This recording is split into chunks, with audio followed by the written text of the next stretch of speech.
Olá, saudações históricas! E agora nós vamos falar sobre um movimento social que aconteceu no Brasil ali no finalzinho do século XIX, início do século XX, período da nossa República Velha, também conhecida como República das Oligarquias, que é o termo mais adequado, a meu ver. O nome desse movimento? Esse movimento ficou conhecido como Revolta da Vacina. Revolta da Vacina. Para você estudar esse movimento, qualquer outro movimento social, revolta, você tem que partir do preâmbulo, você tem que partir do contexto, você tem que entender o que estava acontecendo no Rio de Janeiro, capital federal do Brasil, naquele momento, que causou, que desencadeou essa revolta. Vamos lá? Vamos para cá? Ó, o Rio de Janeiro, ele passava por problemas seríssimos, problemas de saneamento básico, inexistência de rede de esgoto, de coleta de lixo, de abastecimento de água potável e iluminação pública. Somado a isso, as habitações e as ruas, era mais adequado o termo becos e vielas, eram estreitas e as habitações eram chamadas de cortiços. Habitações essas que dão nome a uma obra clássica da literatura brasileira, o Cortiço. Essa era a situação. Sem saneamento básico, aí é esgoto, lixo e a falta d'água, além da iluminação, os becos e vielas e os inúmeros, o amontoado de cortiços e casebres na cidade do Rio de Janeiro. Essa é a situação que se tornou propícia. O Rio de Janeiro se tornou propício, um ambiente propício para a proliferação de ratos, baratas, mosquitos, todo tipo de animais e insetos. E juntamente com esses animais, com esses ratos, esses mosquitos, vieram as doenças. Vieram as doenças. Doenças principalmente quais? Varíola, febre amarela e a chamada peste bubônica. Não esqueça, varíola, febre amarela e a chamada peste bubônica. Essas doenças, elas assolaram o Rio de Janeiro e o Rio de Janeiro ficou conhecido no Brasil e até fora pela proliferação dessas doenças. Lembra alguma coisa aí, como dengue e tal? Então, esse era o contexto do Brasil. Esse era o contexto do Rio de Janeiro. Esses eram os problemas enfrentados pelo Rio de Janeiro, que o Estado tinha que combater juntamente com a sociedade. E como foi esse combate? Aí é que vem, eu chamo você para outro momento. Como foi o combate a essas questões? Vamos lá para 1899, com a criação do Instituto Manguinhos. O que é o Instituto Manguinhos? Um instituto criado e coordenado pelo médico sanitarista Oswaldo Cruz. Qual era a finalidade? Desenvolver vacinas. Vacinas, estudar desenvolver vacinas para combater, para aplicar nas pessoas, para combater essas doenças, combater a proliferação dessas doenças que a gente já citou. Então, é o primeiro momento, ainda aqui no governo do Campos Salles, a criação desse instituto. Mas doravante, já no governo de Rodrigues Alves, a gente tem o plano de saneamento e urbanização. Guarde bem essas duas palavrinhas, saneamento e urbanização da cidade do Rio de Janeiro. O planejamento de saneamento e urbanização, ele traz no seu bojo o projeto defendido pelo Oswaldo Cruz, que era o combate direto aos mosquitos e aos ratos. Correto, combater os mosquitos e os ratos. Você vê que a política pública desenvolvida pelo Estado nesse momento, ela é uma política preventiva. Seria até moderna para os nossos tempos também. Ó, combate a quê? Combater com o quê? Vacina, desenvolvimento de vacina. 2, sanear a cidade, ou seja, limpar, urbanizar a cidade e combater ratos e mosquitos, que são os animais, os insetos que proliferam as doenças. Então tá correto, é um plano preventivo.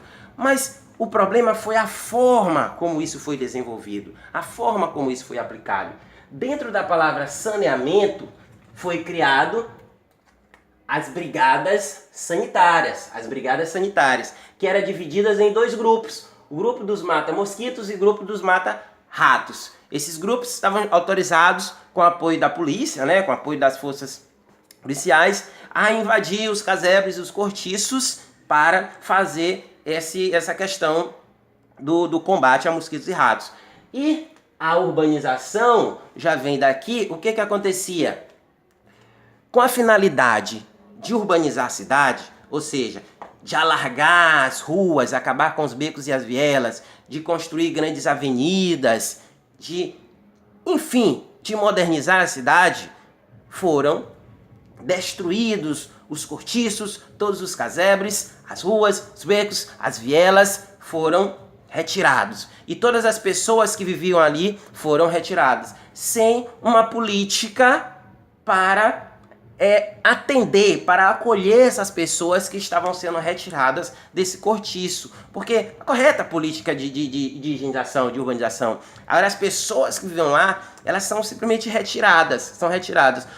Os cortiços, os casebres foram todos destruídos. Tanto que essa operação, ela ficou conhecida na historiografia brasileira, foi dado um nome para ela de Operação Bota Abaixo, Operação Bota Abaixo, porque eles derrubavam todos os cortiços, todos os casebres para alargar as avenidas e construir ruas maiores.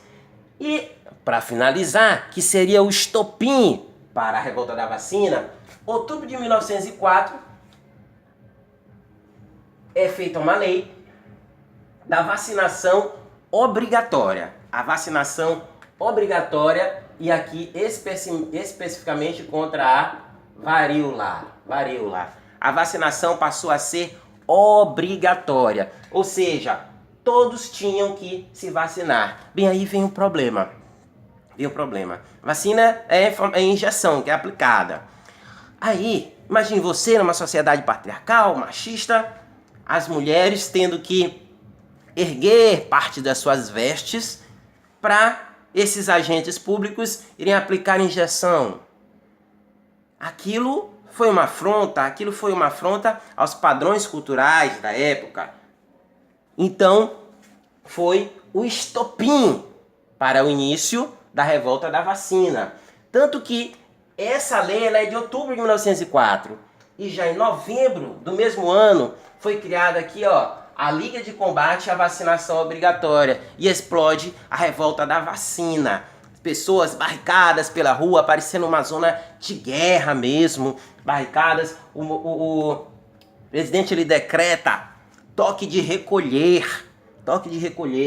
E aí a revolta ela ainda recebe, vamos dizer assim, um apoio, não é bem apoio, porque os militares da escola militar, os cadetes, eles tentam ainda fazer um movimento também, vendo que a população estava descontente com o governo e ainda existia aquele resquício lá do início da República, quando a República é montada naquela parceria, vamos dizer assim, entre oligarquia e militares. Ainda existia isso na cabeça dos cadetes, mas o movimento militar foi suprimido rapidamente, foi abafado rapidamente e foi decretado estado de sítio no Rio de Janeiro, que é quando alguns direitos são suprimidos das pessoas, do estado de sítio. E passou-se a exigir, aí é que vem outra questão interessante, passou-se a exigir de todas as pessoas, fosse para o emprego, fosse para a escola, fosse para qualquer atividade pública privada, passou-se a exigir a apresentação disso aqui, atestado de vacinação. Passou a ser um documento obrigatório. É como a nossa república trabalha. Atestado passou a ser obrigatório para todas as pessoas. Lembra alguma coisa aí, como título de eleitor que você tem que apresentar, juntamente com comprovante de votação da última eleição? A nossa democracia com a votação obrigatória. Tudo bem. Então, a exigência desse atestado e, concluindo, a revolta da vacina, ela é suprimida, essa revolta dos cadetes também passa a se exigir o atestado de vacinação e a cidade do Rio de Janeiro, ela passa por esse processo de saneamento e urbanização, vindo a se tornar a cidade maravilhosa, né? Aos trancos e barrancos, ok? Espero que tenha sido proveitoso e até a próxima. Se gostou, dê uma curtida. Com Deus. Saudações históricas para vocês.